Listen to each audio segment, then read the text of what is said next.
Saya izin untuk menyampaikan CV-nya. Beliau lahir di Magelang 1 Mei 1971. Pendidikan beliau S1 Teknik Geodesi ITB. Kemudian beliau merupakan surveyor kadaster berlisensi, asesor kompetensi BNSP, tenaga profesional bidang informasi geospasial, ahli media survei terestis jenjang 8 KAN, kemudian ahli media survei terestis BNSP. Tahun 2003 sampai 2013 pengalaman beliau merupakan wakil ketua bidang pembinaan wilayah ISKI, dulu namanya Ikatan Surveyor Kadastra Indonesia. Kemudian dari tahun 2019 sampai 2021 saat ini menjadi ketua umum MASKI, Masyarakat Ahli Survei Kadastra Indonesia. Ketua ISI Komwil Lampung tahun 2018 sampai 2021. Kemudian memimpin KJSKB juga sejak tahun 2017. Dengan nama KJSKB Ludi Latriandro. Saya tadi melihat Pak Ludi berdiskusi dengan hangat nampaknya dengan Pak Joko tadi di depan. Hebat sekali. Menarik ya Pak ya tentang sengketa pertanahan. Beliau hari ini akan menyampaikan materi profesionalitas petugas ukur dalam bekerja. Bapak Ibu sekalian, sebagai Ketua MASKI, beliau akan memiliki cara pandang perspektif yang berbeda dari apa yang biasa kita dari cara kita memandang sebagai ASN. Beliau akan menyampaikan pemaparan bagaimana petugas ukur itu bekerja dari sisi profesionalisme dan dari sisi pihak eksternal di luar BPN yang biasa mengerjakan pekerjaan kadaster. Waktu dan tempat, Pak Ludi, kami persilakan. Baik, terima kasih Pak Henry. Bismillahirrahmanirrahim. Assalamualaikum warahmatullahi wabarakatuh. Yang terhormat Bapak Direktur, mungkin kalau masih ada dan mendengar di ruangan ini, yang terhormat Bapak Kasubdit dan Bapak Ibu sekalian peserta online maupun offline dalam rangka sosialisasi Permen nomor 16. Izinkan saya Pak Henry untuk berdiri di depan saja. Baik, terima kasih. Pada kesempatan ini saya diberi tugas untuk menyampaikan dengan materi dengan judul profesionalitas petugas ukur dalam bekerja dalam rangka sosialisasi Permen ATR dan Kepala BPN nomor 16 tahun 2021.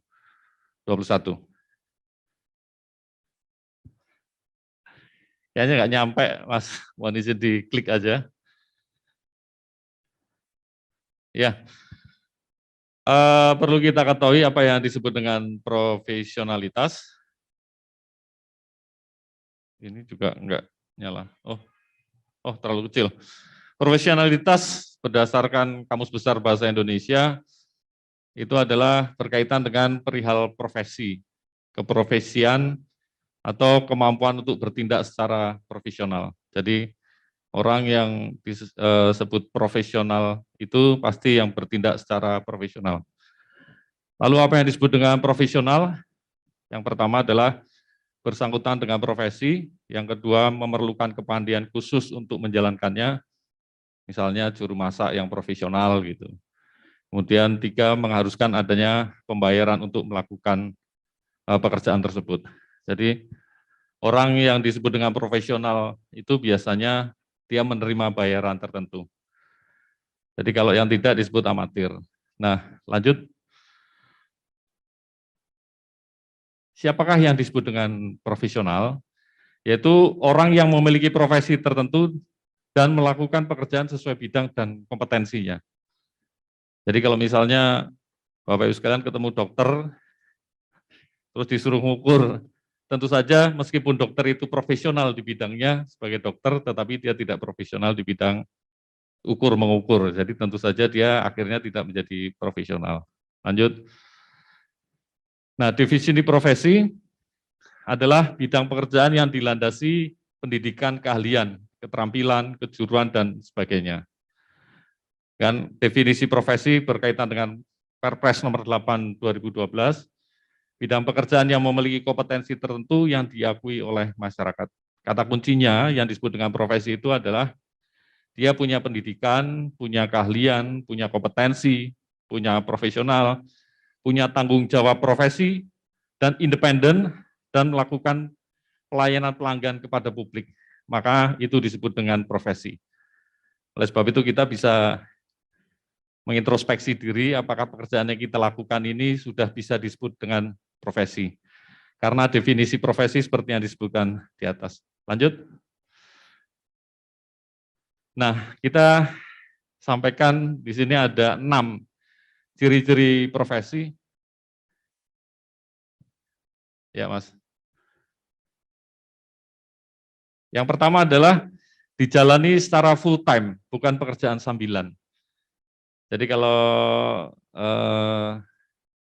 kita contohnya misalnya profesi ini disebut dengan surveyor. Jadi ciri yang pertama itu dijalani secara full time. Jadi kalau tidak menjadi pekerjaan secara full time, dia tidak disebut sebagai profesi surveyor.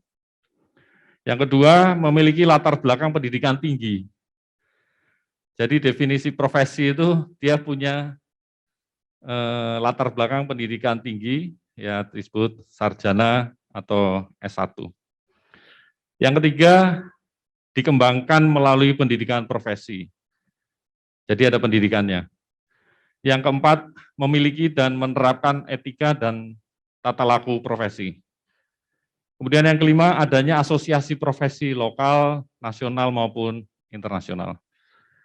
Kemudian yang keenam, adanya lisensi dari otoritas legal. Jadi contoh profesi itu salah satunya surveyor. Lanjut.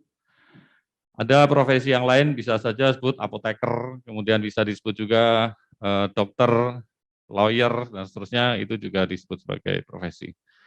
Nah, surveyor ini supaya sebagai profesi, dia tentu saja ada beberapa hal yang harus mengatur sebagai dasar dia disebut sebagai profesi surveyor. Di antaranya dia harus memiliki kualifikasi akademik.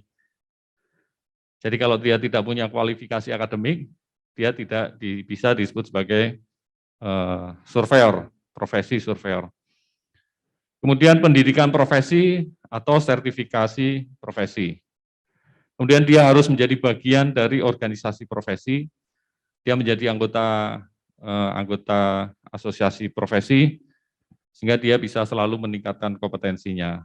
Kemudian di dalam asosiasi itu ada yang namanya Dewan Etik yang selalu mengontrol setiap pekerjaan yang dilakukan oleh profesi surveyor. Kemudian ada satu lagi yaitu regulator. Di sini kita bisa sebut ATR BPN, BIG, PUPR, SDM, yang merupakan regulator. Jadi yang mengeluarkan registrasi dan lisensi akreditasi. Lanjut.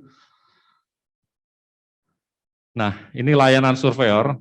Jadi surveyor khususnya di Indonesia ini, di ATR BPN ada yang namanya kantor jasa survei lisensi. Kemarin tahun ini juga sudah terbit peraturan baru tentang survei lisensi yang juga mengatur tentang kantor jasa survei lisensi, yaitu Peraturan Menteri Agraria Nomor 9 tahun 2021. Di antaranya jasa yang bisa ditawarkan yaitu kepada ATR BPN, PUPR, BIG, atau Pemda, sekarang sudah berjalan misalnya di DKI dan masyarakat. Lanjut. Nah, bentuk pertanggungjawaban surveyor. Jadi profesi itu selalu memberikan pertanggungjawaban terhadap hasil pekerjaannya. Jadi kalau pekerjaannya itu misalnya profesi dokter, apoteker, dia membuat resep, kemudian meresepkan dokter, dan memberikan rekam medis dan diagnosa terhadap penyakit orang-orang tertentu. Kalau profesi surveyor, dia melakukan akuisisi data, mengambil data lapangan, kemudian membuat petanya dan menyimpannya dalam metadata model atau dalam protokol. Lanjut. Nah, bentuk pertanggungjawaban contoh misalnya di surveyor berlisensi, yaitu mereka melakukan pengukuran yang dibuktikan dengan gambar ukur, kemudian menghasilkan peta bidang tanah, yang kemudian disimpan di dalam server, misalnya di KKP, dan kemudian menghasilkan surat ukur sebagai lampiran sertifikat tanah. Lanjut. sebenarnya profesi ini dengan ketentuan-ketentuan yang di atas itu tujuannya adalah juga untuk melindungi konsumen. Itu terkait dengan Undang-Undang Nomor 8 Tahun 1999. Perlindungan konsumen adalah segala upaya menjamin adanya kepastian hukum untuk memberikan perlindungan kepada konsumen. Jasa adalah setiap layanan yang berbentuk pekerjaan atau prestasi yang disediakan bagi masyarakat untuk dimanfaatkan oleh konsumen. Ya, lanjut.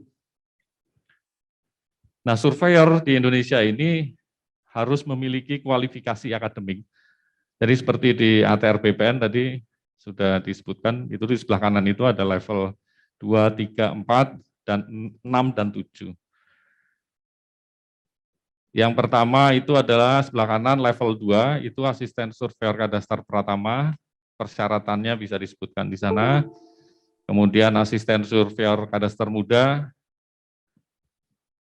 di level 3, kemudian asisten surveyor kadastar madya level 4, kemudian surveyor kadastar pratama itu di level 6, dan surveyor kadastar madya di level 7. Kalau sesuai dengan PP 45 2021 tentang informasi geospasial, persyaratannya adalah pelaksana informasi geospasial atau sarjana teknik geodesi atau sarjana teknik geomatika atau sarjana teknik geodesi dan geomatika, sarjana survei pemetaan. Ya, lanjut. Nah, ini faktor yang mempengaruhi profesionalitas.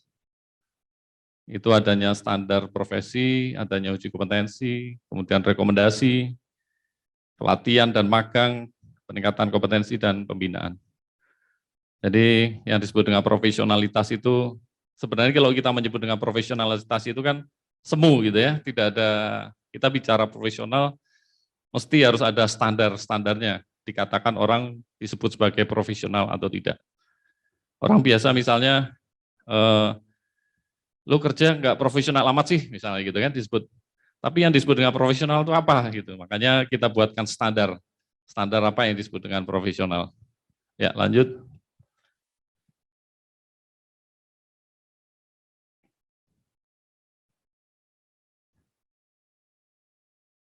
Ini terkait dengan perkembangan survei lisensi. Jadi pada kesempatan ini kami jelaskan, sampaikan lagi gitu ya, profesi surveyor berlisensi ini sebenarnya sudah ada sejak tahun 98 dengan terbitnya Peraturan Menteri Agraria, waktu itu Kepala Badan Pertanahan Nasional nomor 2 tahun 98.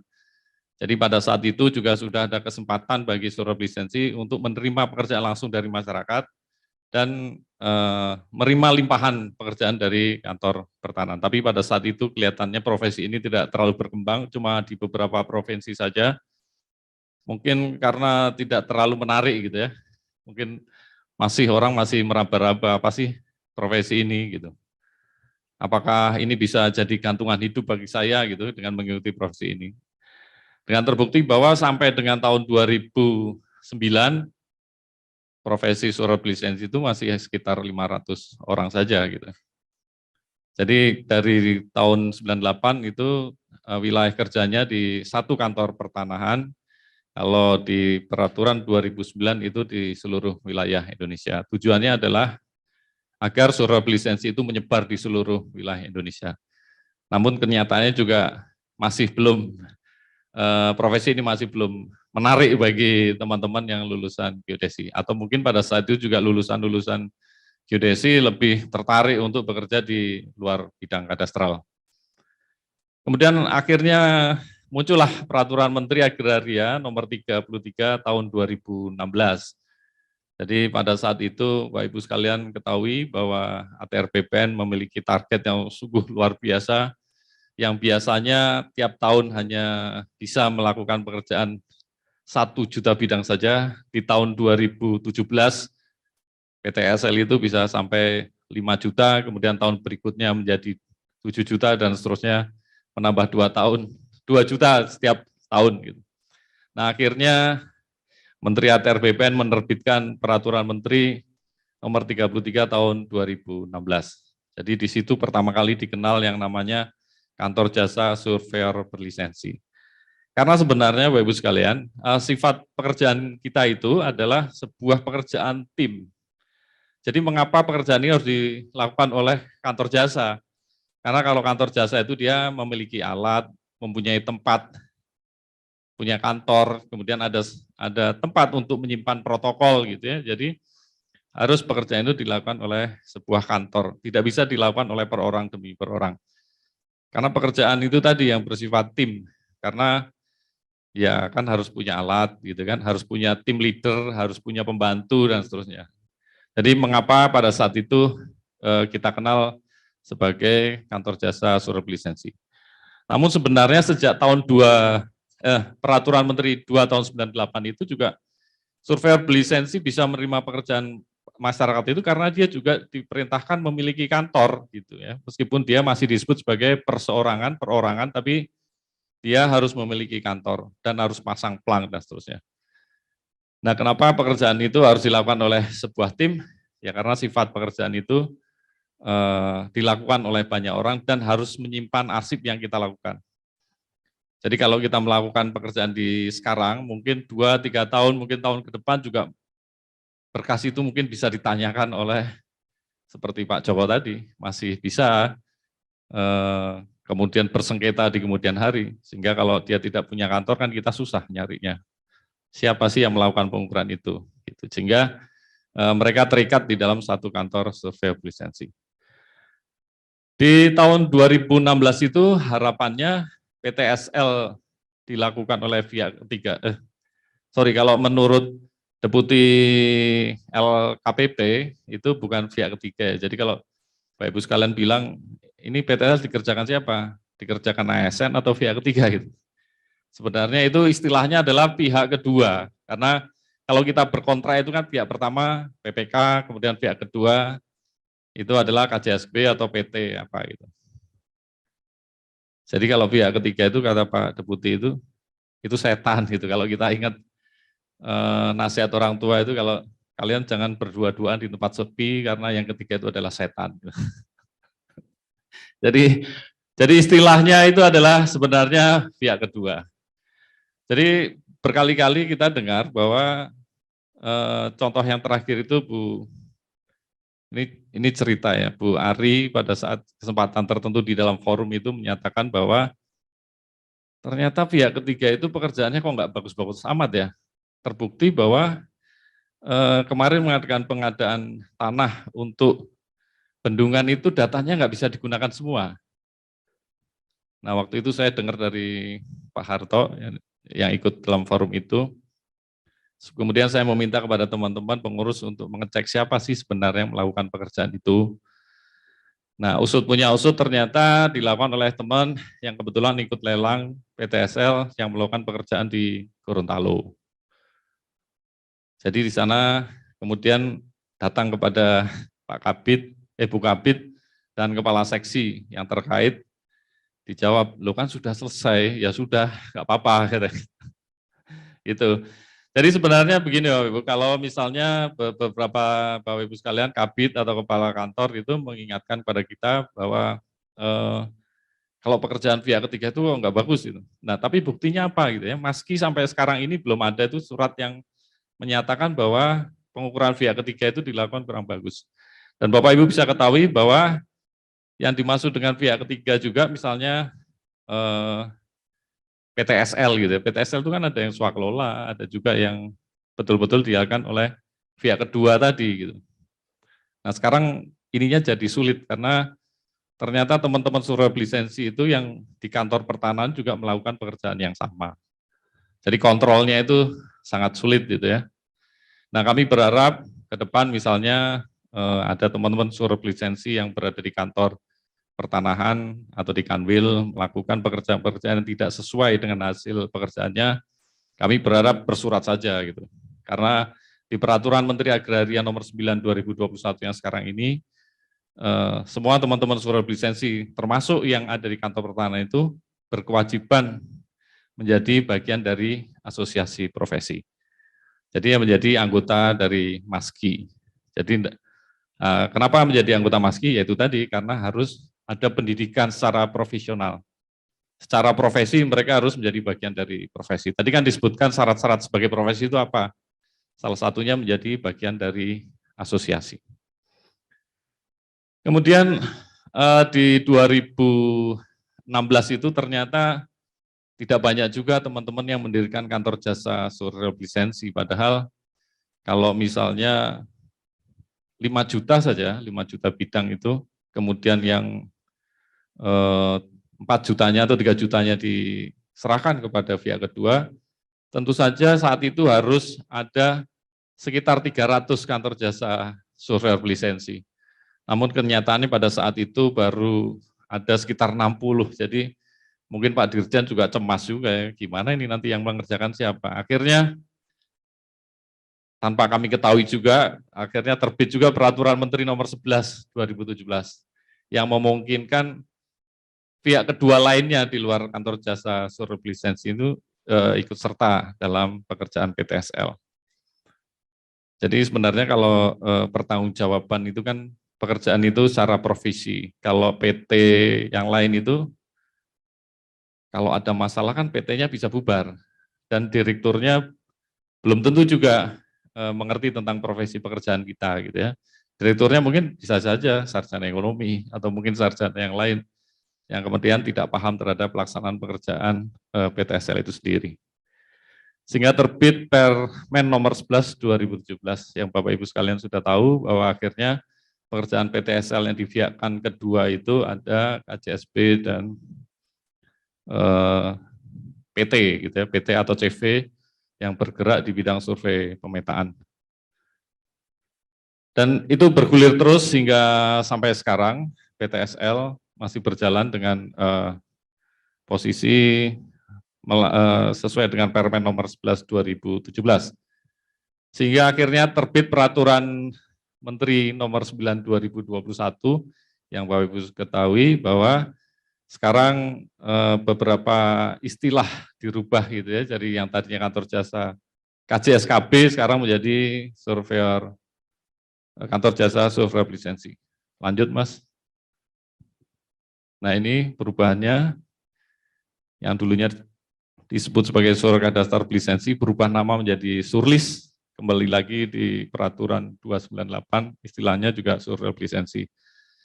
Kemudian dulu tidak ada kewajiban memiliki sertifikat kompetensi.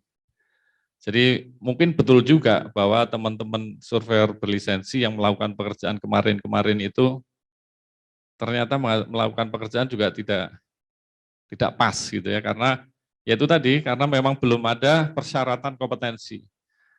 Jadi Bapak Ibu bisa bayangkan yang baru lulus kemarin kemudian ikut ujian lisensi gitu ya, mungkin kompetensinya juga belum diuji, lulus jadi surveyor kadastar lisensi, kemudian mendirikan KJSKB pada saat itu, kemudian ikut lelang PTSL.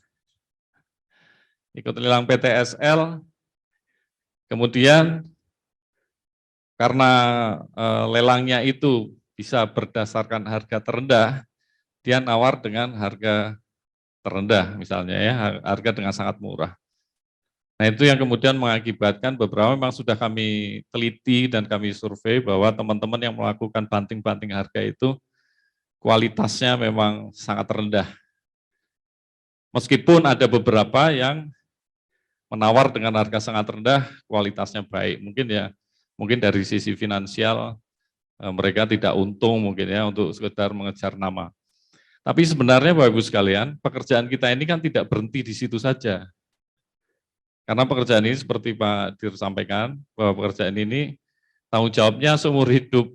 Jadi kalau dia nawar dengan harga operasional sekarang, untung sedikit mungkin habis juga dalam beberapa bulan ke depan. Tapi nanti kalau berapa tahun kemudian dimintai pertanggungjawabnya, suruh balik, suruh ngecek ukuran lagi, nah itu bagaimana gitu ya. Jadi sebenarnya kalau kami mengistilahkan itu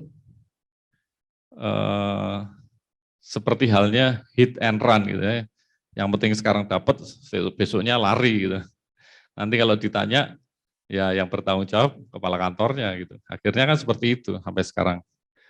Jadi dengan peraturan Menteri Agraria nomor 9 ini akhirnya masing-masing orang gitu, misalnya kalau surveyor berlisensi itu boleh berpraktek sendiri, sementara ini masih boleh seperti itu, nantinya tidak bisa lagi. Dia harus menjadi bagian dari kantor surveyor berlisensi. Jadi kalau ada masalah itu menjadi tanggung renteng dari surveyor berlisensinya, asisten surveyor berlisensinya, termasuk pemimpin KJSB-nya. Jadi saya rasa Bapak Ibu akan lebih aman kalau pekerjaan itu diberikan kepada KJSB dibandingkan Bapak kemudian merekrut seorang surveyor berlisensi di kantor Kantah gitu ya. Karena suatu saat mereka kan bisa lepas begitu aja gitu, karena tidak ada ikatan apapun. Nah, itu ada ketentuan profesi itu di peraturan menteri ini diwajibkan menjadi bagian dari asosiasi profesi. Kemudian kualifikasi yang dulunya masih boleh dari berbagai profesi gitu ya, boleh dari berbagai jurusan. Mungkin dulu masih ada sarjana hukum, bahkan mungkin ada sarjana informatika bisa menjadi surveyor kadastral. Dengan peraturan ini, sarjana di luar geodesi, geomatika, dan teknik geodesi atau D4 STPN tidak bisa menjadi surveyor kadastral. Lanjut. Nah ini peraturan yang dulunya berlaku 2 tahun, kemudian diperpanjang setiap 5 tahun menjadi 3 tahun. Itu disesuaikan dengan uji kompetensinya, yang sertifikat kompetensinya juga berlaku selama 3 tahun. Jadi kompetensi itu setiap 3 tahun harus diteliti kembali apakah dia masih kompeten atau tidak. Karena seorang yang tadinya kompeten bisa saja hilang kompetensinya karena dia tidak melakukan pekerjaan yang berkait dengan profesi. Kemudian usia maksimal SKB yang dulunya 65 tahun dan dapat diperpanjang sampai 70 tahun, sekarang hanya sampai 65 tahun dan asisten surveyor kadastral hanya 60 tahun. Jadi ada beberapa teman yang punya KJSKB dengan terbitnya peraturan ini akhirnya ya pensiun, gitu. Terutama teman-teman yang pensiunan dari ATR BPN, kemudian mendirikan KJSB, nah pas peraturan ini berlaku akhirnya tidak bisa berpraktek kembali. Kemudian perolehan pekerjaannya, lanjut ke perolehan pekerjaannya, itu kalau dulu hanya BPN, kantor pertahanan, dan masyarakat, sekarang kementerian pun juga bisa memberikan pekerjaan kepada KJSB.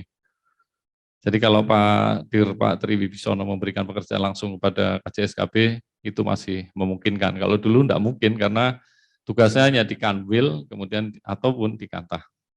Dan sekarang lebih luas lagi dengan peraturan menteri ini, kita bisa melakukan pekerjaan di luar ATR BPN. Bisa di kementerian yang lain, bisa di lembaga-lembaga pemerintah yang lain, ataupun di swasta dan masyarakat. Ya, lanjut.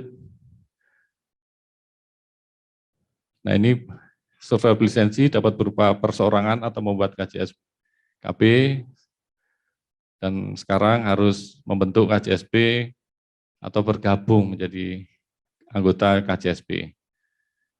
Yang dulu melakukan evaluasi kinerja dan menyampaikan laporan bulanan, sekarang bisa laporan secara elektronik.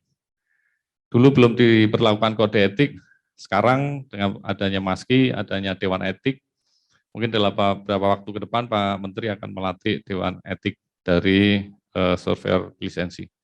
Lanjut.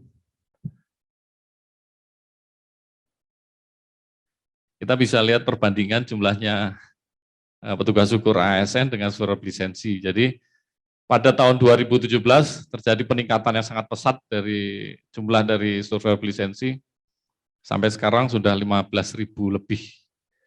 Meskipun dalam prakteknya dari 15.000 itu yang tercatat di mitra mungkin hanya sekitar 10.000, kemudian yang berpraktek mungkin tidak lebih dari itu, gitu ya. Nah, jadi dalam prakteknya di lapangan pekerjaan swakelola masih terdapat bantuan dari surveyor lisensi yang tidak terbaca atau tidak terekord dalam sistem KKP. Jadi ini menjadi misasumsi ya terhadap kapasitas petugas ukur ASN, gitu ya. Kita bisa lihat bahwa surveyor lisensinya banyak banget, tapi kalau pekerjaan di KJSKB kok nggak banyak gitu ya. Nah itu ada miss. Seperti halnya yang terjadi di dunia konstruksi. Jadi kalau Bapak Ibu sekalian ketahui, konstruksi di Indonesia ini infrastrukturnya lagi meningkat pesat. Tetapi asosiasi perusahaan kontraktor lokalnya hampir mati itu. Gapensi itu yang tadinya 42.000 anggotanya, sekarang turun menjadi 16.000. Ya, kami berharap KJSKP yang sudah dibentuk oleh Pak Menteri ini sudah memberikan harapan kepada teman-teman yang akhirnya bisa memberikan masa depan bagi karyawan, anak, istrinya ke depan itu, yang sudah 180 ini harapannya ya bisa hidup terus gitu ya, tidak kemudian PTSL ini habis ya habis juga gitu. Dan sekarang KJSKP juga sudah mulai menurun nih, karena dari 180 itu mungkin sekitar 60 KJSP saja yang mungkin yang sudah mendapatkan kontrak pekerjaan. Jadi tidak banyak sebenarnya. Jadi ke depan kita masih mencoba bagaimana teman-teman KJSKP ini bisa menghidupi kantornya, terutama sekarang alhamdulillah dengan peraturan menteri ini diberikan kesempatan untuk menerima permohonan dari masyarakat.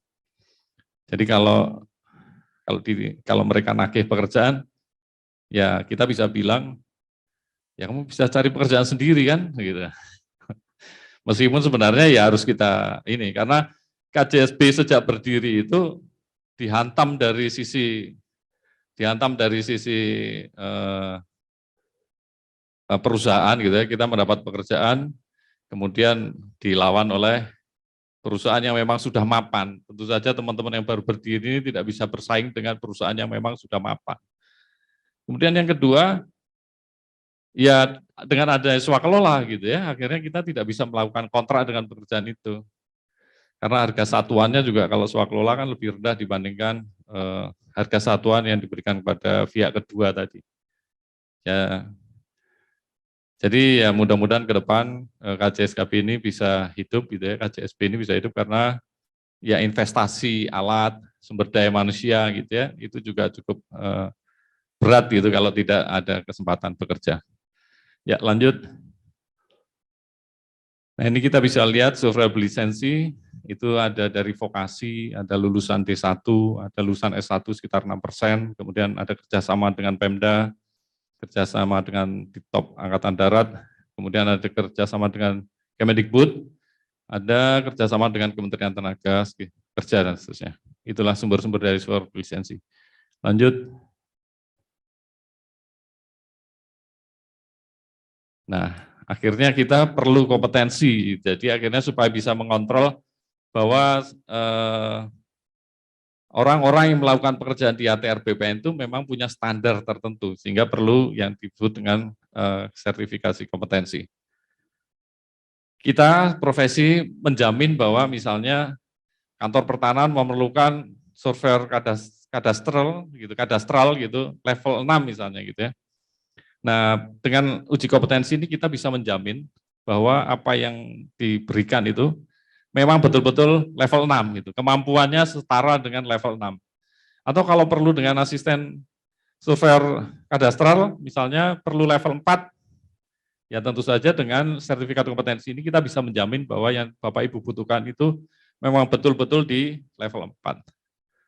Tidak seperti sekarang ini gitu kan, yang asisten surveyor kadastral di kantor pertanahan atau kemudian yang melakukan pekerjaan di luar itu, nah kita tidak tahu standarnya seperti apa sebenarnya, tetapi diberikan pekerjaan begitu saja, sehingga kita tidak bisa menjamin apakah pekerjaan itu sesuai dengan yang kita harapkan atau tidak. Lanjut.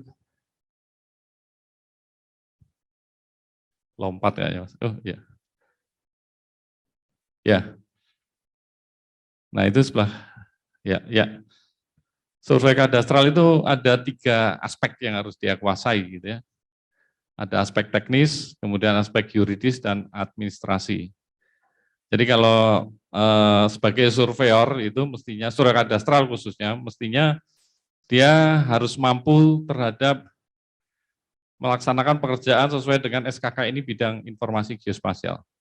Jadi ya dia tidak saja melakukan pengukuran 2 dimensi, tetapi juga 3 dimensi misalnya gitu ya. Kalau mengukur di ATR BPN itu mungkin XY-nya, tetapi harusnya dia juga mampu melakukan leveling gitu ya, mengukur tingginya, kemudian mengukur titik-titik kontrol dan seterusnya. Nah, tapi kebanyakan sekarang karena kebiasaan bekerja di ATR BPN, banyak yang kemarin dalam uji coba itu akhirnya gagal, belum kompeten karena ternyata ya karena kebiasaan ini melakukan pengukuran hanya menggunakan RTK gitu ya. pada saat disuruh melakukan pengukuran menggunakan total station atau alat yang lain, ya akhirnya nggak paham. Akhirnya ya harus dilatih kembali gitu ya. Karena persyaratan dari uji kompetensi ini mensyaratkan bahwa dia sebelum jadi survei kadastral itu mestinya dia punya kemampuan melakukan pengukuran berdasarkan SKKN bidang IG. Kemudian ditambah lagi dengan pemahaman tentang aspek yuridis dan pemahaman tentang administrasi pertanahan. Jadi sebenarnya orang kalau sudah berpengalaman banyak mengukur mungkin di ATRB, di PUPR atau di kementerian yang lain, kemudian belum tentu kemudian kalau disuruh mengukur di BPN itu ternyata mampu juga gitu ya, belum tentu karena ternyata tidak semudah yang kita bayangkan. Kalau orang mengukur kan misalnya di PUPR, di pengairan gitu kan dia harus mengukur leveling gitu ya, dari bendungan ke daerah service area gitu, dia harus menentukan elevasi dengan deviasi tertentu gitu ya. Nah itu ya X-nya jelas, Y-nya jelas, dan Z-nya juga jelas. Tetapi kalau di BPN sementara ini juga kita masih melakukan pengukuran X dan Y saja. Tetapi kan tidak semudah itu ternyata. Karena ada aspek yuridis dan administrasi tadi yang mestinya diketahui. Lanjut. Nah ini standar kemampuan survei lisensi dari teknis, yuridis, dan administrasi sesuai dengan SKKN-nya masing-masing. Lanjut.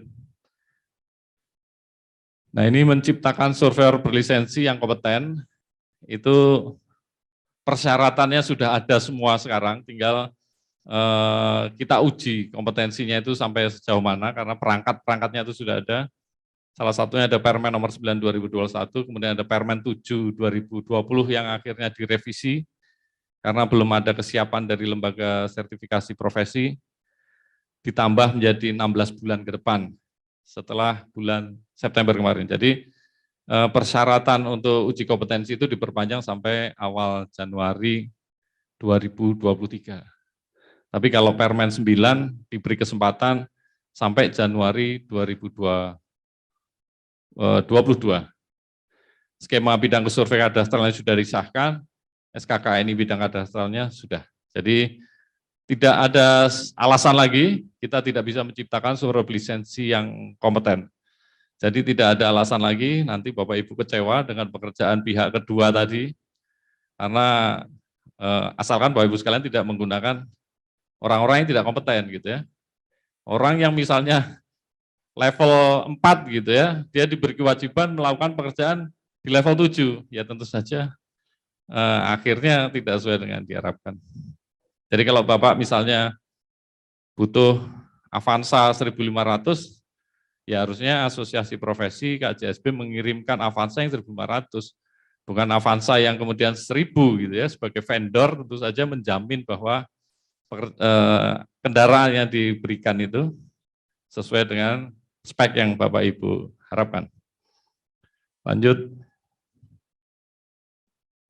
Nah ini peraturan Menteri ATR nomor 7 2020 yang kemudian direvisi menjadi nomor 31 2021 yang tadinya ditetapkan 11 Mei 2020.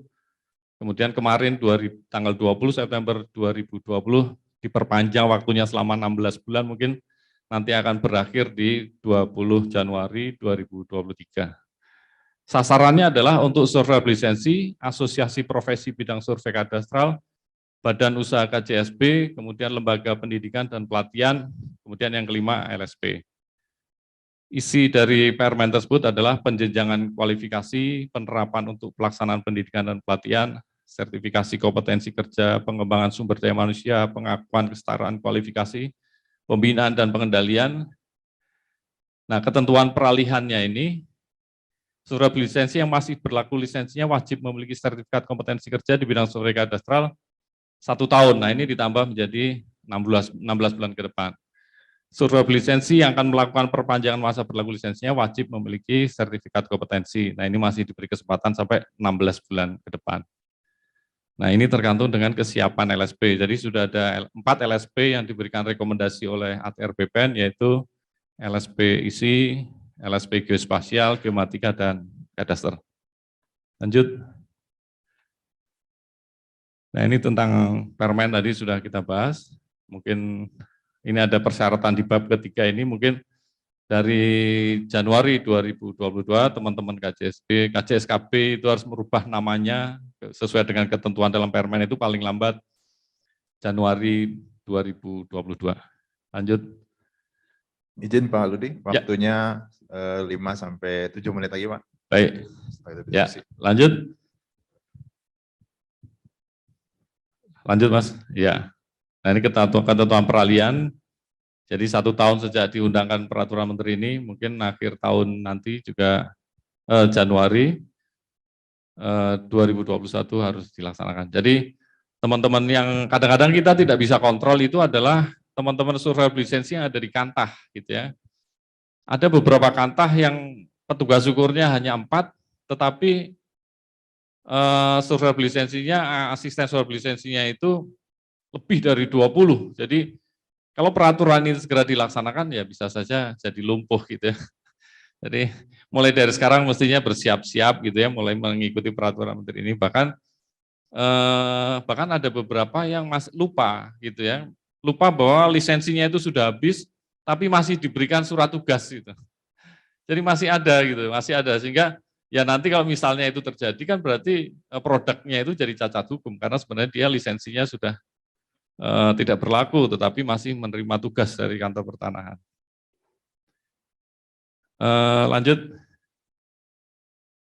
Nah ini 5 jenjang gitu, bentuknya piramid karena sekarang ini paling banyak itu di level 2, kemudian mengerucut menjadi level 3, 4, 6, dan 7. Jadi kami mewajibkan kepada pemimpin kantor jasa survei lisensi itu memiliki sertifikasi kompetensi di level 7. Lanjut. Nah ini tadi penjenjangan skema surat kader sudah kita bahas. Ini uji unit kompetensinya masing-masing ada itu. Jadi mulai sekarang mulai disosialisasikan oleh Maski supaya teman-teman yang akan mengikuti uji kompetensi mempersiapkan diri. Lanjut. Nah, ini promosi dulu tentang Maski. Maski dulu berdiri di tahun 2018, Januari 2018, itu dengan tujuan agar ada sparring partner lah dengan TRBR, bagaimana kita mendiskusikan tentang profesi survei lisensi. Dan alhamdulillah kami selalu diikutkan dalam perancangan peraturan menteri tentang survei lisensi. Nah, terbukti dengan terbitnya peraturan menteri nomor 9 2021 ini, asosiasi profesi Maski ini dilibatkan terus hingga terbitnya peraturan itu. Jadi salah satu juga dari tujuan Maski itu adalah untuk menegakkan kode etik.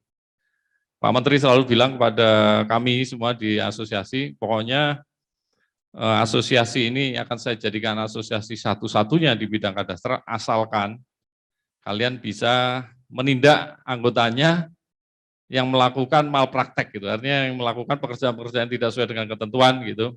Dan terbukti kemarin juga sudah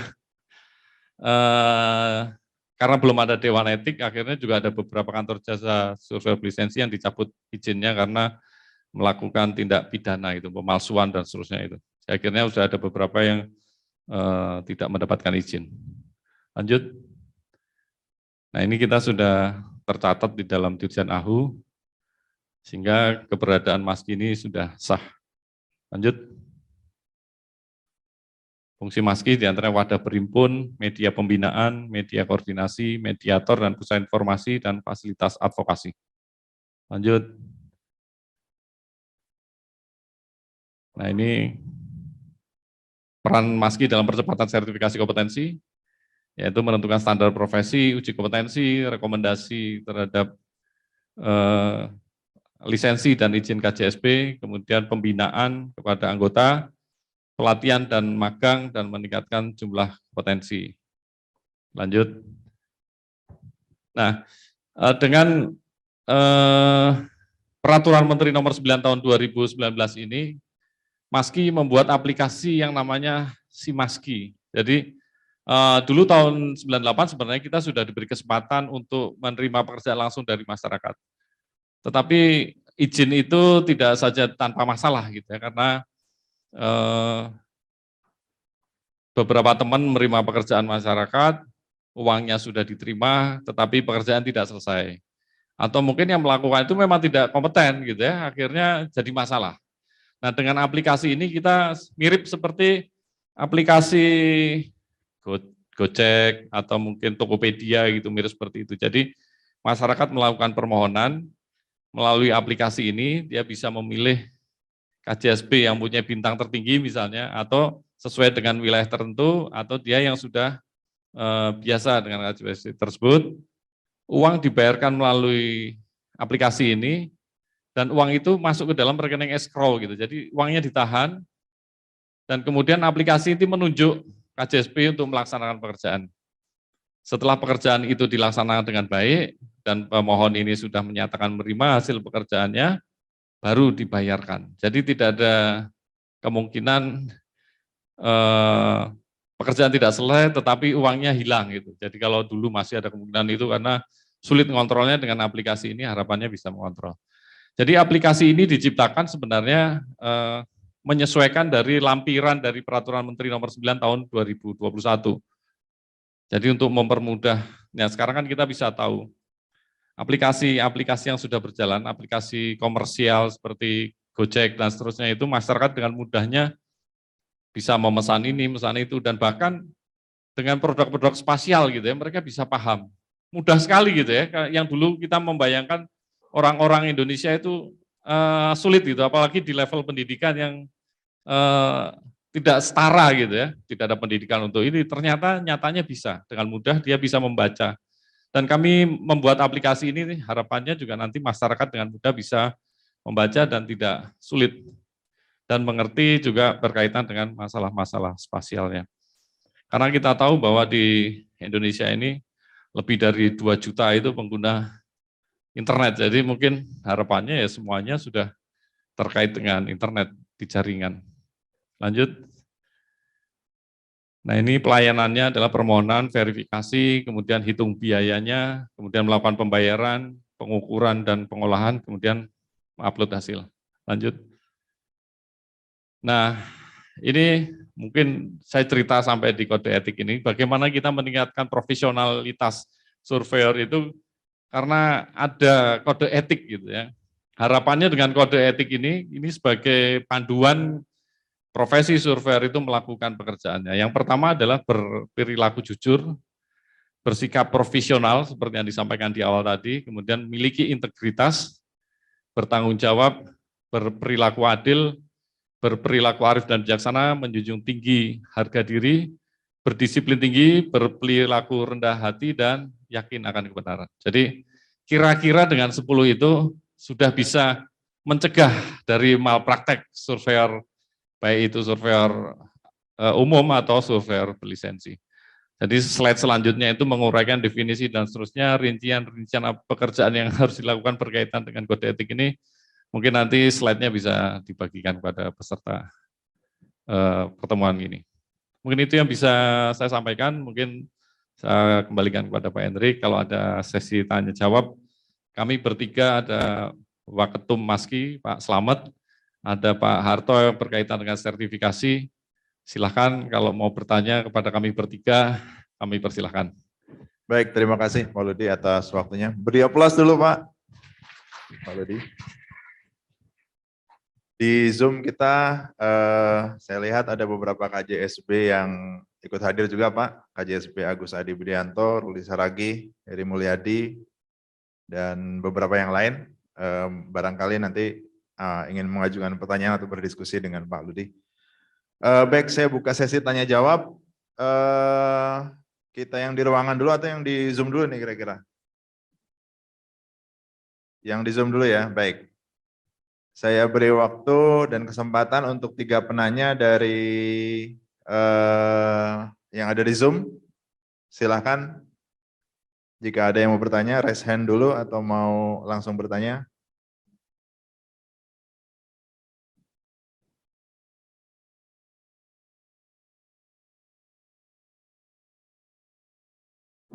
Silakan. Kalau belum ada, mungkin saya, Kabupaten Malang. Oh iya ya, Kabupaten Malang yang sedang raise hand, silakan di unmute dan menyampaikan pertanyaannya.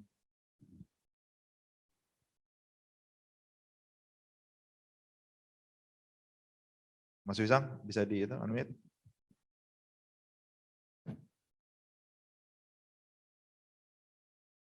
Nggak ada ya, kayaknya kepencet ya. Ya sudah kalau begitu. Coba, ini ada salah satu masukan Pak, bukan masukan sih, ada respon dari absensi pagi tadi dari salah satu KJSB di Jawa Timur, namanya Merliana Indasari. Dia menyatakan, kami menanyakan apa sih masalah di lapangan. Ada 3 centangan, masalah non teknis, masalah koordinasi, atau masalah administrasi. Nah ini yang bersangkutan mencentang masalah non teknis dan masalah koordinasi internal, masalah sengketa dan lain-lain. Dan salah satu komentarnya adalah kurangnya data yang ada di lapangan, misalnya pembuktian, misalnya untuk kegiatan pembuktian hak kepemilikan bidang tanah. Mungkin bisa dijelaskan Pak, kira-kira bagaimana sih koordinasi antara surveyor berlisensi dengan Kantah dalam mengakses data, atau apakah sudah baik atau kurang bagaimana gitu?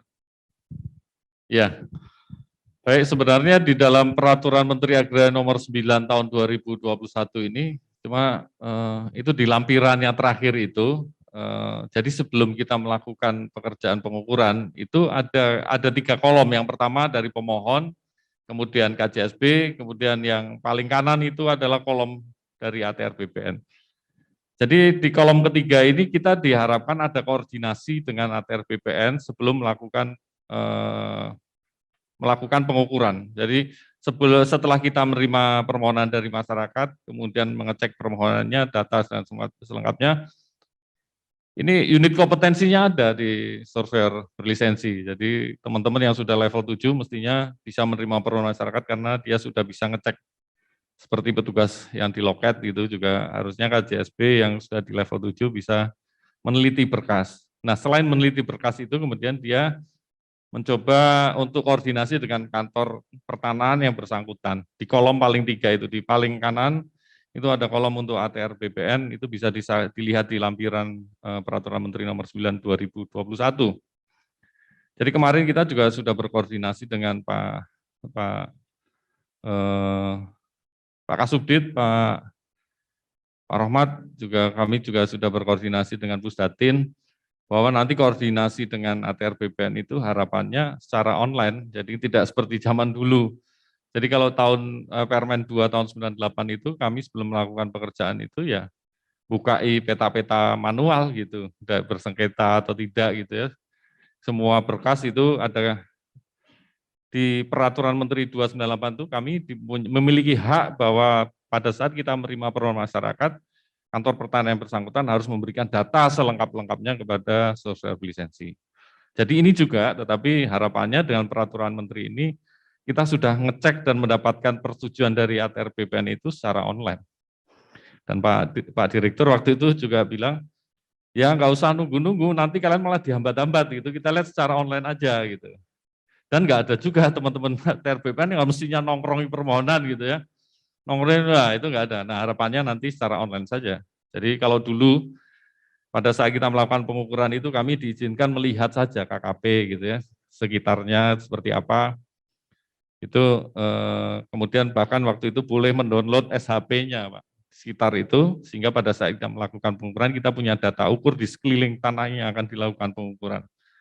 Sehingga mengurangi resiko terhadap overlap. Jadi kita sebelum melakukan pengukuran juga sudah tahu sih sebenarnya kondisi yang di situ seperti apa. Gitu Pak. Terutama warkah-warkah Pak ya. Betul, ya. Karena sekarang juga kan warkah sudah lebih banyak yang digital gitu ya. Betul. Ya. Dan memang harusnya bisa diakses dengan mudah yang ya.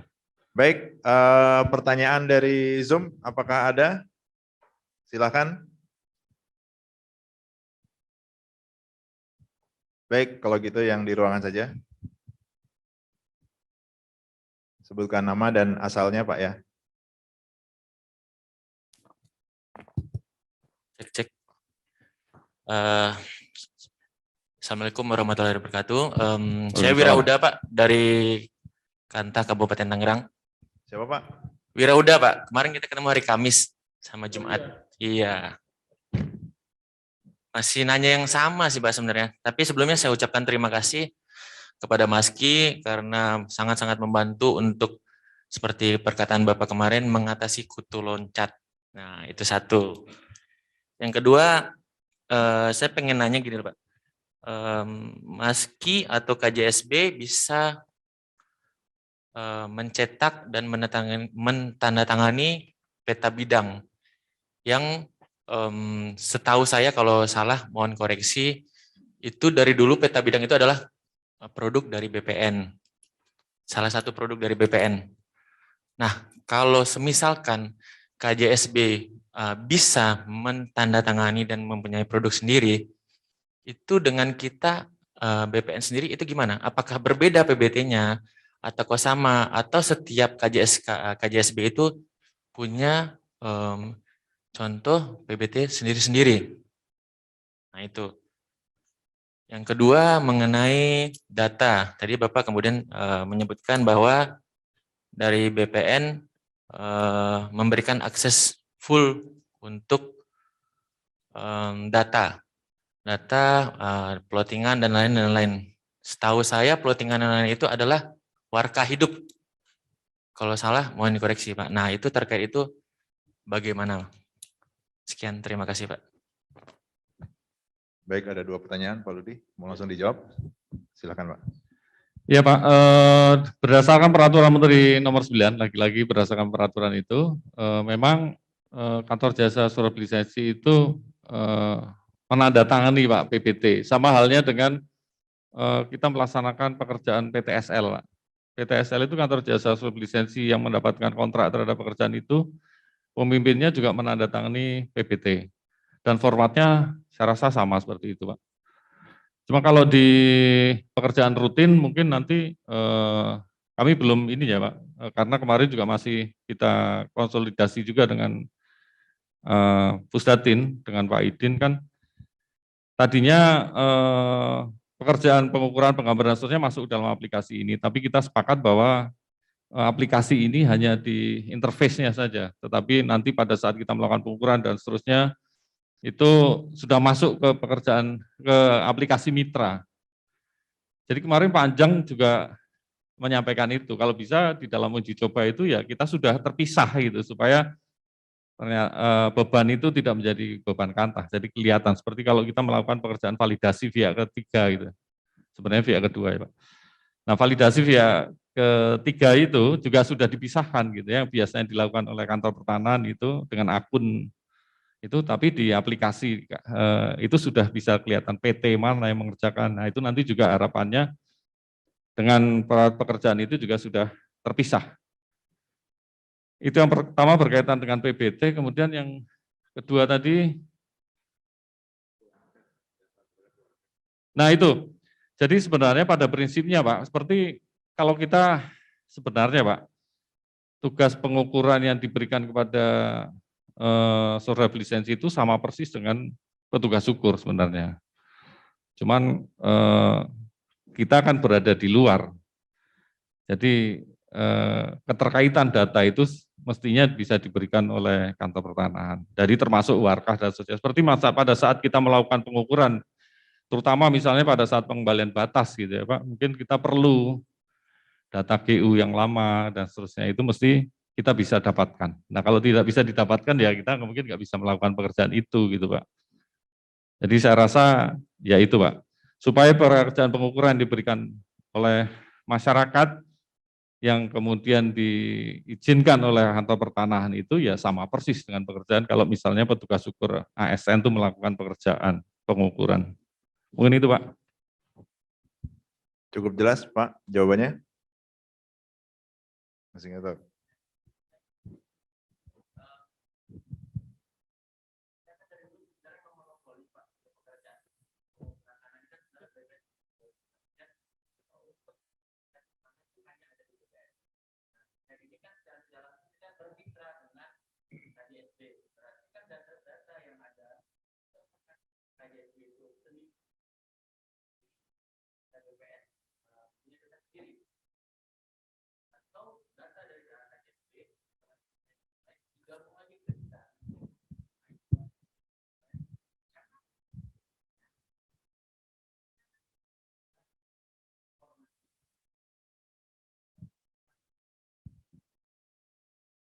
Iya Pak, sama dengan misalnya kita melakukan pekerjaan PTSL Pak, diberikan pihak kedua misalnya gitu ya. Ya semua hasil pekerjaan itu diberikan kepada kantor pertanahan kan Pak. Hasil ukurnya juga masuk kantor pertanahan. Bahkan sebenarnya di luar tugas itu juga kami melakukan pembuatan peta yang baik, perbaikan peta dan seterusnya itu meskipun di luar tugas yang sebenarnya gitu ya Pak. Tetapi kan intinya itu data itu kan menjadi basis datanya di ATR BPN meskipun kami juga berharap apa yang dilakukan teman-teman di luar gitu ya di KJSP itu juga memiliki basis data. Jadi suatu saat kalau kan kita juga ada kewajiban menyimpan data-data protokol itu, Pak. Dan saya juga mungkin ngukur di tahun 2000 sampai sekarang juga masih ada, Pak, gambar ukur yang saya lakukan pada saat tahun 2001, 2002 dan seterusnya sampai sekarang juga masih saya simpan. Seperti yang Pak Tri cerita juga gitu, sama pada saat beliau ngukur di tahun dulu-dulu itu sampai sekarang juga Pak Direktur masih menyimpan data itu, kalau siapa tahu di kemudian hari dipertanyakan. Nah, tapi intinya adalah kita memperbaiki basis datanya di ATR BPN. Jadi, sama Pak Harto kalau mau nambahin.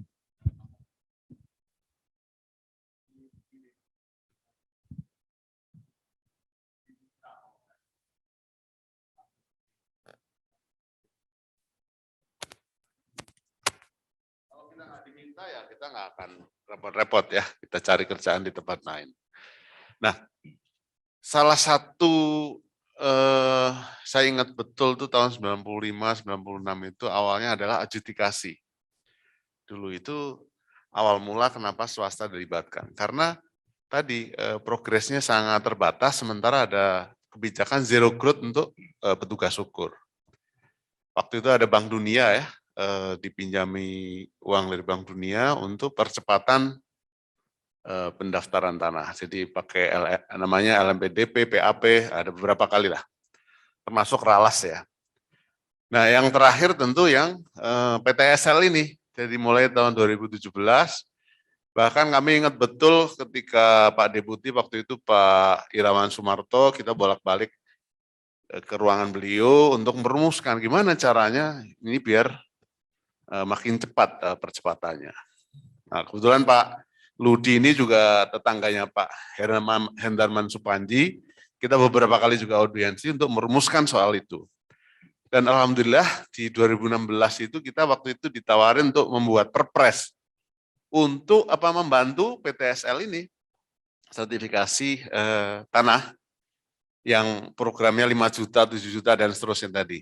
Dan terbukti tadi disampaikan, ingat betul saya Pak Dirjen ya, waktu di pembukaan tadi, 26 kali lipat percepatannya. Jadi kalau teman-teman BPN tidak dibantu oleh SKB itu, mungkin per tahun hanya 2 juta ya, 2 juta bidang. Nah ini bisa ditingkatkan sampai menjadi 5 juta dan terakhir 11 juta. Nah itu sebetulnya sudah menjadi fakta yang tidak bisa dipungkiri. Dan saat ini karena kita sudah dalam tanda kutip sudah dikasih harapan bisa membantu BPN. Nah, melalui peraturan menteri ini BPN mau memberikan kesempatan untuk membantu di pekerjaan-pekerjaan rutin atau PNBP. Jadi apa yang ditanyakan Mas sebenarnya?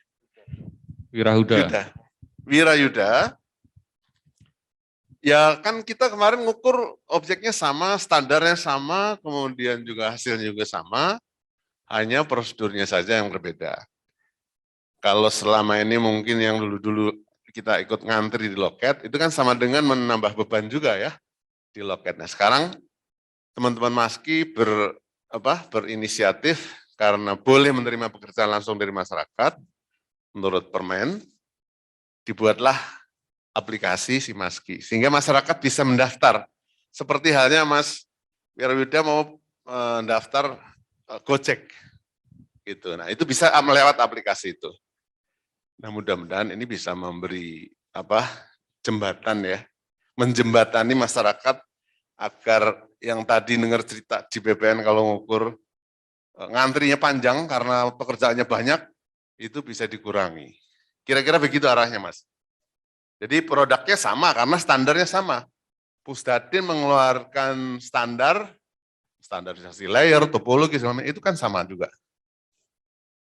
Bedanya mungkin ini yang menjadi topik ya. Kita nggak digaji, Kita nggak digaji, beli alat sendiri, investasi sendiri. cari konsumen sendiri, tapi masih divalidasi oleh teman-teman BPN. Ini sebetulnya yang menjadi pertanyaan juga. Dipertanyakan malah oleh Komisi 2 kemarin. Kok masih divalidasi, berarti belum independen. Enggak seperti PPAT begitu.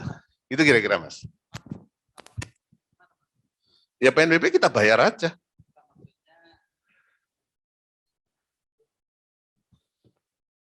Ya. Sama kan, aturannya sama, kita juga bisa ngitung dengan angka itu. Sama. Oh ya, yang disetorkan 30%. 30% sesuai PP 18 aja. Iya, betul. Gitu Mas. Cuma bedanya kalau kita, begitu pekerjaan selesai, kita setorkan ke BPN berikut PNBP-nya. Jadi tidak jadi tunggakan. Harapannya begitu, ya. Kira-kira begitu. Dan siapa yang mengawasi? Yang mengawasi ya Dewan Etik tadi dari Mas Ki. Kalau kira-kira pekerjaannya lambat, nanti di aplikasi akan disuspend dia, nggak bisa menerima pekerjaan. Tunggakannya banyak ini, lama, disuspend dia. Kalau lama nggak ditegur atau tidak ada perbaikan, ya mungkin dicoret dari listing di aplikasi kita. Kira-kira begitu. Mungkin sedikit membantu ya. Izin Pak Ketua. Iya, Pak. Baik, terima kasih Pak Harto atas penjelasannya. Terkait dengan mekanisme, kemudian prosedur dari Peraturan Menteri Nomor 9 Tahun 2001 tentang survei lisensi, saat ini sedang digodok oleh Direktorat PPD PR Pak Agus Wahyudi. Besok pagi beliau akan hadir menyampaikan materinya dan kita bisa menanyakan sejauh mana progresnya Pak ya, betul Pak ya? Termasuk bagaimana mekanisme KJSB menerima pekerjaan langsung dari masyarakat semacam itu.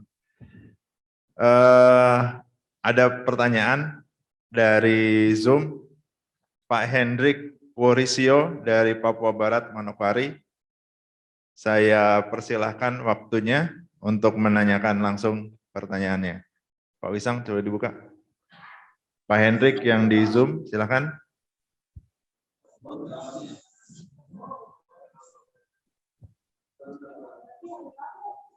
Apakah bisa terdengar suara kami, Pak Hendrik? Bisa, Pak. Makasih, Pak. Ya, silakan Pak Hendrik, silakan. Ya, makasih Pak atas waktunya, Pak. Saya mau tanya, apakah nanti terkait dengan pekerjaan rutin itu di semua pekerjaan dikasih kepada surveyor atau surveyor kah? KJSKB begitu Bapak? Itu aja Bapak, terima kasih. Apakah pekerjaan rutin nantinya bisa dikerjakan juga oleh SKB ya, Pak Hendrik? Iya. Bagaimana Pak Ludi sejauh ini? Baik, Pak, terima kasih pertanyaan Pak. Jadi tidak semua Pak. Jadi kalau masih bisa kantor pertanahan itu bisa melakukan pekerjaannya ya ini. Nah, memang aplikasi ini menjaring, misalnya ada masyarakat yang langsung ke KJSKB ya, langsung ke KJSKB berdasarkan aplikasi itu. Tentu saja juga masyarakat yang terbiasa ke kantor pertanahan juga akan ke kantor pertanahan. Jadi kami sebenarnya KJSB itu sudah ada di hampir 31 provinsi, tinggal 3 yang belum, salah satunya adalah Papua. Jadi kami berharap juga nanti di Papua juga harapannya ada muncul kantor jasa surat lisensi. Jadi kantor jasa surat lisensi ini sebenarnya menerima permohonan dari masyarakat itu sebenarnya bukan hal yang baru, Pak. Kami sudah menerima permohonan dari masyarakat seperti dengan Pak Joko Subagio itu, saya sudah sejak tahun 2000 bersama dengan Pak Joko Subagio tadi, Pak. Bahkan berbagai masalah sengketa, kemudian pengukuran bermasalah di kantor pertanahan itu saya dengan Pak Joko Subagio. Dan kebetulan hasil ukuran kami kemudian digunakan oleh Pak Joko Subagio untuk memperoleh tesis di S2-nya di ITB. Dan itu menggunakan data yang kami lakukan. Jadi ya saya juga agak terkaget juga kalau ternyata di dalam tesisnya itu juga menyebutkan kami yang ada di itu juga. Berarti dari dulu tuh sebenarnya ini bukan hal yang luar biasa gitu, cuman masalahnya pada saat itu memang belum ada teman-teman lain yang kemudian misalnya mungkin kantor pertanahan ternyata juga bisa melakukan pekerjaannya sendiri, tidak perlu dibantu orang lain. Nah ini kan terbukti Pak, dengan saya tadi menunjukkan grafik tadi ya, jumlah ASN petugas ukur itu sampai sekarang masih sekitar 3.000-an. Kemarin kami ngintip di Komisi 2, mungkin tahun depan ada penambahan. Tetapi itu tidak signifikan dengan jumlah kami yang akhirnya 15.000. Jadi kan sebenarnya harusnya ATR BPN itu ya kami sebenarnya bisa kita tunjukkan bahwa kami itu ya membantu, gitu ya, akan membantu progres itu. Cuman akhirnya kan tidak jelas tadi seperti itu sebenarnya paparan dari Pak Dirjen, sehingga ada miss terhadap perhitungan kemampuan ASN di Kantah itu karena ada survei lisensi yang nginduk ke kantor pertanahan. Nah ke depan ini mestinya juga bisa dipisahkan. Jadi sebenarnya kemampuan ASN di Kantah itu seberapa, kemudian yang di luar survei lisensi itu berapa. Sehingga ke depan ini juga bisa KJSP itu bisa hidup. Saya sebenarnya beberapa kali juga mengeluh kepada Pak Menteri gitu. Pak Menteri, ini KJSP sudah diberikan kewenangan gitu ya. Kok nggak ada pekerjaan? Kan terbukti di tahun ini nih, semua pekerjaan sebesar itu diswakelolakan sehingga KJSP tidak. Nah sehingga terbitlah peraturan Menteri ini, kemudian kita diberi kesempatan oleh menerima permohonan masyarakat. Saya juga bilang kepada Pak Direktur kalau tanda tangan surat izin, tanda tangan itu juga tanggung jawabnya berat loh Pak, karena menjanjikan kepada orang yang seluruh Indonesia ini terhadap profesi ini. Kalau sudah dapat profesi, kemudian ini Pak kita sudah uji kompetensi nih Pak. Ya mestinya kalau kita uji kompetensi dengan level tertentu, teman-teman yang di Kantah juga mempunyai level yang sama lah paling tidak gitu ya, ada uji kompetensinya juga. Dan tentu saja kalau tidak kompeten ya nggak kerja ini Pak. Karena kemarin-kemarin itu kan kita tidak ada kontrol. Jadi yang hanya dapat lisensi tapi kita tidak tahu kompetensinya, diizinkan melakukan pekerjaan-pekerjaan kadastral. Sehingga pada saat teman-teman di ATRBN bilang, loh kok kerjaannya nggak mutu toh misalnya gitu. Tapi ada banyak juga yang mutu gitu. Nah kita tidak bisa kontrol karena sebenarnya dia tuh kompetensinya apa gitu. Atau sekedar yang saya sampaikan tadi, banting harga terus dapat pekerjaan gitu. Setelah dapat pekerjaan ditanya GU aja nggak ngerti, terus ditanya peta pendaftaran itu apa itu juga nggak tahu gitu. Karena sebenarnya karena tidak kompeten tadi. Mungkin itu Pak gambarannya Pak. Jadi itu sebenarnya sudah bukan hal baru lah pekerjaan BPN dilimpahkan kepada pihak ketiga. Dulu ada juga LMPDP tahun 2006 itu juga luar biasa banyaknya. Kalau kemudian akhirnya tidak berkualitas, nyatanya toh dipakai juga gitu. Itu Pak. Terima kasih Pak. Begitu Pak Hendrik Warisio. Saya malah ingin tanya kepada Pak Hendrik Warisio, bagaimana pengalaman Bapak sebagai ASK di Manokwari? Bagaimana lot pekerjaannya, apakah berat, apakah biasa-biasa saja? Ya, terima kasih Pak. Ini sementara saya kan belum ada kantor jasanya di Papua Barat. Jadi saya masih menunduk kepada kantor Kantah Kabupaten Manokwari, Provinsi Papua Barat, Pak. Kalau sejauh ini saya kerja, ya kalau pemahaman yang tadi Bapak sampaikan, kalau menurut data-data saya sudah paham semuanya, hampir semua. Ya, cuma di sini kita keberatan, kita tidak ada, cuma kantor jasanya saja, Pak. Kebetulan di sini kemarin baru ada sosialisasi dari provinsi, Pak Kabid 1, Pak Derajat, kemarin baru kasih sosialisasi tentang untuk nanti bagaimana cara membuka kantor jasa di sini. Kebetulan di sini ASK-nya tuh baru 3 orang Pak di sini.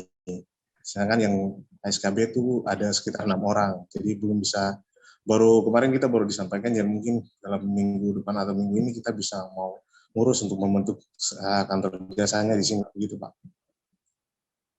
Oh, baik, terima kasih. Ada komentar Pak Ludi? Ya, baik Pak Hendrik. Jadi sebenarnya Maski punya kepentingan juga bahwa KJSP itu ada di seluruh wilayah Indonesia ya. Jadi kemarin kita juga ditanya oleh LKPP, kalau kita menjadi profesi itu mestinya seluruh wilayah Indonesia ada. Jadi kayak notaris dan seterusnya. Jadi pemerintah pada saat akan memberikan limpahan kepada pihak ketiga, pihak kedua itu ya ada barangnya gitu. Jadi Pak Hendrik jangan khawatir, nanti Maski akan mendorong supaya ada KJSKP yang kemudian tumbuh di sana. Dan dulu pertama kali kita tumbuh tahun yang lalu itu udah kurang 6, sekarang kurang 3 termasuk Papua. Mudah-mudahan nanti akan bisa tumbuh di sana. Dan kami Siap, Pak. akan mendorong supaya ada KJSP yang ada di sana. Kalau kita cerita tentang pengadaan, jadi ada KJPP, Pak. KJPP itu penilai publik itu ngumpulnya hanya di Jawa. Jadi pada saat ada pengadaan itu Pak Ari Perdananto juga kebingungan. Nah, itu kalau harus mengirimkan orang yang ada di Jawa, kemudian melakukan penilaian di Papua itu ongkosnya mahal sekali gitu ya. Nah itu salah satunya kenapa KJSB itu harus ada di wilayah seluruh wilayah Indonesia. Salah satunya kalau ada pekerjaan itu. Dan mereka harus mendapat pekerjaan di wilayahnya. Jangan sampai wilayahnya Jawa mendapat pekerjaan di Kalimantan gitu kan. Nanti suatu saat ini kan saya pun juga melakukan pengukuran di tahun 2003, ternyata 2019 kemarin 16 tahun kemarin juga masih dipanggil Polda gitu.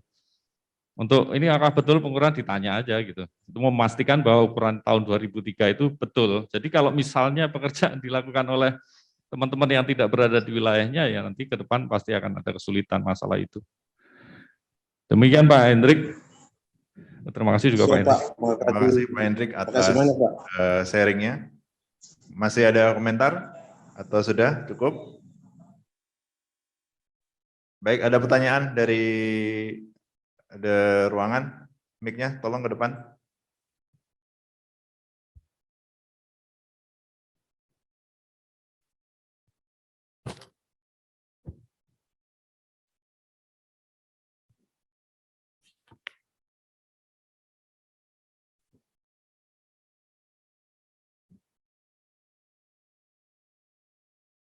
Silakan disebutkan nama dan asalnya, Pak.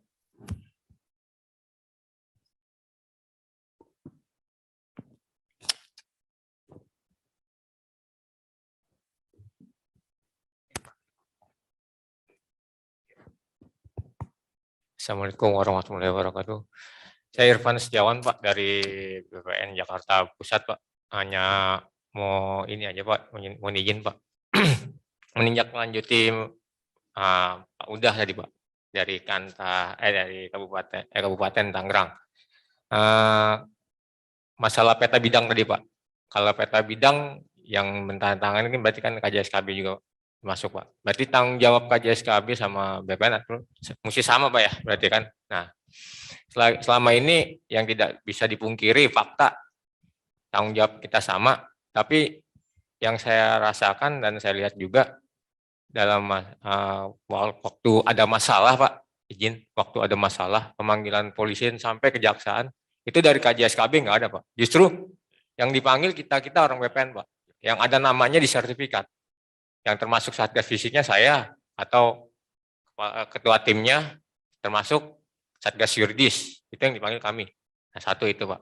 Kedua permasalahannya dari tahun 2018 sampai sekarang ya mohon maaf kita namanya manusia pasti berbuat salah Pak. Nah, tidak dipungkiri Pak. Ini tidak dipungkiri juga fakta dan nyata. Mungkin teman-teman seluruh yang ada di sini juga banyak sudah memperbaiki sertifikat yang sudah timbul Pak dari PTSL. Mungkin nggak 1, 2 Pak, ratusan Pak. Ada yang naruh bidangnya di mana, ada yang luasannya gimana. Kita dikomplain di lapangan sama orang-orang pemohon langsung. Saya tanya, waktu pengukuran di lapangan semana? Enggak Pak, pengukuran nggak sampai dalam-dalam, cuman luar ini seperti ini. Nah itu Pak. Nah Bapak bilang tadi kalau misalkan kita bilang tanggung jawabnya sama, ya kan? Waktu pemanggilan di kepolisian atau sampai kejaksaan, ya mungkin ya tanda kutip ya Pak, KJSKB juga bisa dipanggil dong Pak. Nah selama ini saya sebagai Satgas Fisik berkoordinasi terus masalah gambar, masalah apa kita telepon Pak, by phone, karena kan memang udah tidak ada. Selesai itu mereka tidak ada. Kita telepon, kita minta data, minta konfirmasi. Mereka ya, iya janji, tapi nggak pernah hadir. Nah mau nggak mau kan kita balik lagi. Setahu kita dari dulu sampai sekarang masyarakatnya yang membuat sertifikat itu BPN. Orang awam pun dimanapun yang buat sertifikat, yang mengeluarkan sertifikat itu BPN. Nah BPN itu yang bertanggung jawab. Jangankan sesama masyarakat sipil ke ASN gitu Pak ya. Sesama pemerintahan aja. Dari Pemda ke kita. Pemda sendiri tahu yang mengeluarkan sertifikat itu BPN. Tidak ada selain BPN yang mengeluarkan sertifikat. Sampai kepolisian pun ngomong seperti itu, kejaksaan pun ngomong seperti itu. Mungkin itu aja Pak dari saya Pak. Makasih. Assalamualaikum warahmatullahi wabarakatuh. Baik, terima kasih. Pak, siapa tadi Pak? Pak Irfan, ya Pak. Jadi kalau berkaitan dengan pemanggilan Pak, harusnya KJSB yang bersangkutan, KJSB Pak ya, kebetulan yang melaksanakan PT atau KJSB Pak? Ya, nah, ya. Jadi PT ini memang sulit ya Pak, karena dia tidak dipegang oleh orang yang bersangkutan melakukan pengukuran. Bahkan mungkin surat lisensi itu hanya dikontrak oleh PT pada saat melakukan pekerjaan itu Pak.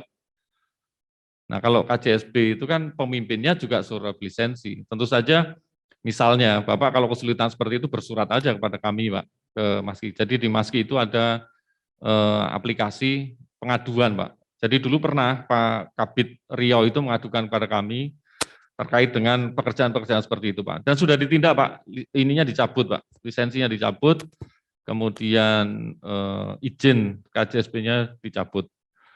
Jadi sama Pak sebenarnya tanggung jawab. Saya juga dipanggil Polda Pak beberapa kali, kemudian bersaksi di pengadilan juga beberapa kali. Pak Harto juga berkali-kali juga itu Pak. Mestinya ada, ya kalau nah itu tadi kenapa PT itu akhirnya juga sulit itu kan misalnya PT bubar pun kita juga nggak bisa mencari orang-orang yang bersangkutan kan Pak.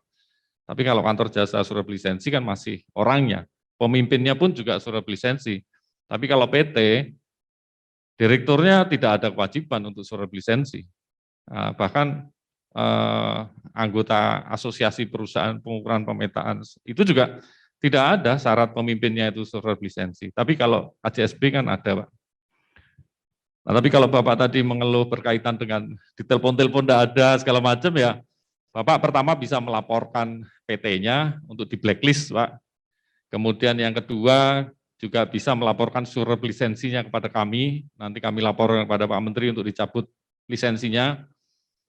Kemudian berkaitan dengan tanggung jawab kepada aparat penegak hukum harusnya sama Pak. Teman kami di kantor Jakarta kalau nggak salah, KJSB Sarbini juga beberapa kali, Jakarta Timur, beberapa kali juga dipanggil kepolisian untuk mempertanggungjawabkan pekerjaan yang di masa-masa yang lalu. Gitu Pak. Terus yang kedua, perbaikan PTSL. Nah itu Pak, jadi persis yang saya ceritakan tadi dengan Bu Ari. Mestinya pada saat perbaikan-perbaikan itu kan kalau di dalam kontrak Pak, mestinya ya ada laporan pada masa kontrak. Tapi sebenarnya tanggung jawab itu kan melekat seumur hidup Pak, kalau surat lisensi itu. Jadi kalau ada masalah ya Bapak bisa panggil saja Pak, sebenarnya gitu.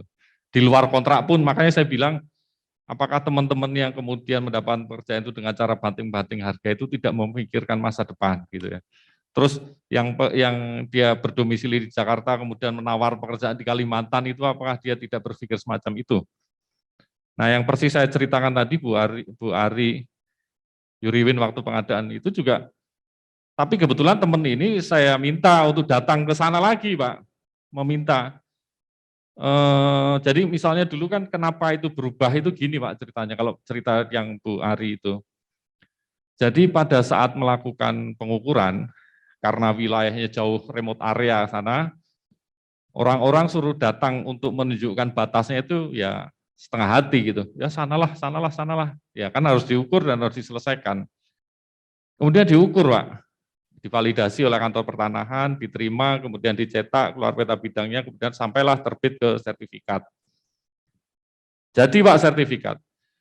Nah kemudian pada saat akan pengadaan tanah, itu kan ada uangnya Pak.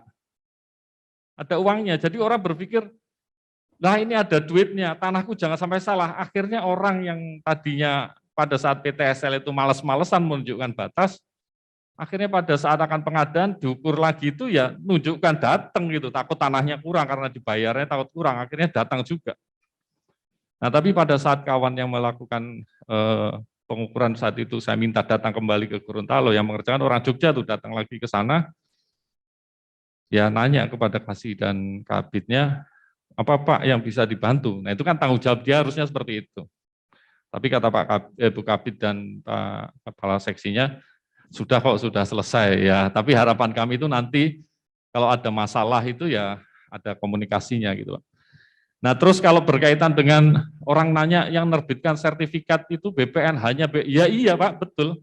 Yang menerbitkan sertifikat itu ya hanya BPN di negeri ini gitu, nggak ada instansi lain gitu. Nah, kami itu hanya membantu di dalam melakukan pengukuran untuk penerbitan peta bidang dan untuk lampiran surat ukur. Saya rasa itu Pak. Masih Pak.